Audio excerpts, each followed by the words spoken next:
Hello everyone, কেমন আছো সবাই? আজকে আমরা পড়ব ফিউচার কন্টিনিউয়াস টেন্স। তো দেখো, ফিউচার কন্টিনিউয়াস টেন্স কাকে বলে?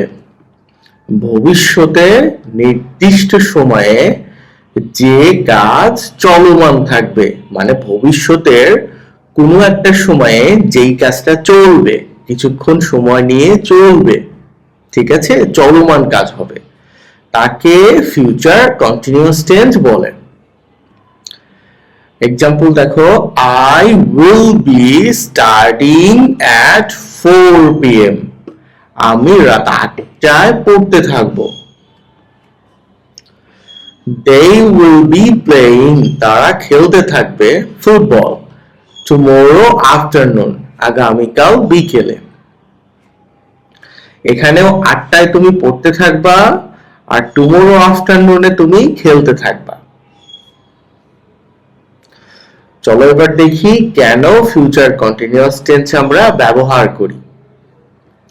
ভবিষ্যতের নির্দিষ্ট সময়ের চলমান কাজ বা ঘটমান কাজ, ভবিষ্যতের একটি কাজ চলার সময় যদি আর কোনো একটা কাজ হয়, পরিকল্পিত চলমান কাজ, সেটা ভবিষ্যতের জন্য।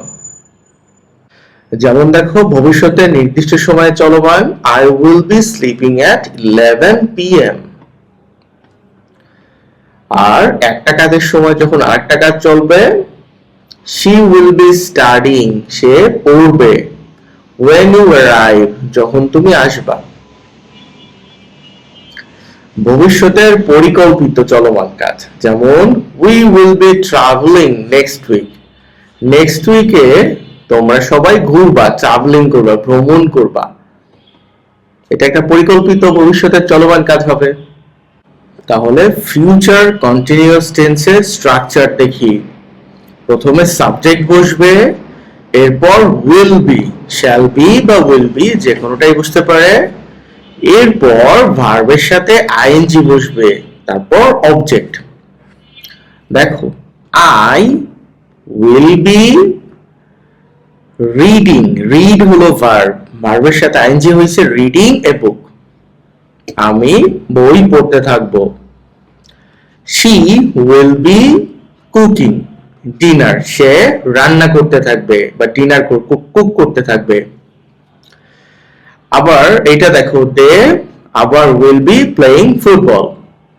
ব্রিটিশ পদ্ধতিতে বা ব্রিটিশ ইংলিশে শ্যাল এবং উইল দুটোরই ব্যবহার লক্ষণীয়। আই শ্যাল এবং উই শ্যাল বসে, বাকি ক্ষেত্রে উইল। আমেরিকান ইংলিশে বেশিরভাগ সময় উইল ব্যবহার করা হয়, এজন্য আমি মডার্ন ইংলিশ অনুসারে উইল দিয়ে দিছি। তাহলে দে, এরপরে বি ভার্ব হিসেবে শ্যাল বি, শুধু উইল বি দিবা তুমি, হ্যাঁ, শ্যাল বি নিয়ে মাথায় নেওয়ার দরকার নেই। এরপর ভার্বের সাথে আইএনজি দিয়ে বাকিটা দিয়ে দিবা অবজেক্ট। এখন তুমি যদি ফিউচার কন্টিনিউয়াস টেন্সটাকে তুমি নেগেটিভ অথবা ইন্টারোগেটিভ করতে চাও, সেক্ষেত্রে কিভাবে হবে, এই তিনটা স্ট্রাকচার একসাথে শেখো। পজিটিভ তো তুমি শিখছোই, সাবজেক্টের পরে উইল বি, ভার্বের সাথে আইএনজি, অবজেক্ট। যদি নেগেটিভ করতে চাও তাহলে উইল, তারপর একটা নট দিবা, এরপরে বি দিবা। এখানে আছে ওন্ট বি, এটা হলো উইল নট বি এর শর্ট ফর্ম। ভার্বের সাথে আইএনজি দিয়ে অবজেক্ট দিয়ে দিবা। যেমন she will not be অথবা won't be reading a book। Interrogative করতে হলে এই বি ভার্ব হিসেবে যে উইল ছিল, উইলটাকে সামনে দিতে হয়। তাহলে উইল, তারপর সাবজেক্ট, এরপরে বি, এরপরে ভার্বের আইএনজি, তারপর object. Will she be reading a book? চলো এই পার্থক্যের উদাহরণগুলো আমরা দেখে নেই। I will be studying, I won't বা will not be studying। Negative করলে will I be studying। এই বাক্যটা দেখো, I will be sleeping, আমি ঘুমোতে থাকবো। এটাকে নেগেটিভ করলে কি দিবা, I will, এইখানে শুধু not দিবা, I will not be sleeping। এটাকে ইন্টারোগেটিভ কিভাবে করবা, সামনে will দিবা, উইল হি তারপরে বি স্লিপিং। এইটা দেখো, they will be playing, they will এখানে কি দিবা, নট বি প্লেইং। এটাকে ইন্টারোগেটিভ করতে হলে উইলটাকে সামনে দিবা, দিয়ে উইল দে এই তারপরে কি হবে, বি প্লেইং। আশা করি তুমি বুঝতে পারছো কিভাবে ফিউচার পারফেক্ট,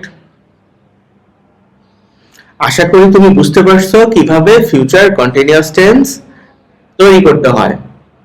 ভালো থেকো সবাই, সাবস্ক্রাইব করে দিও।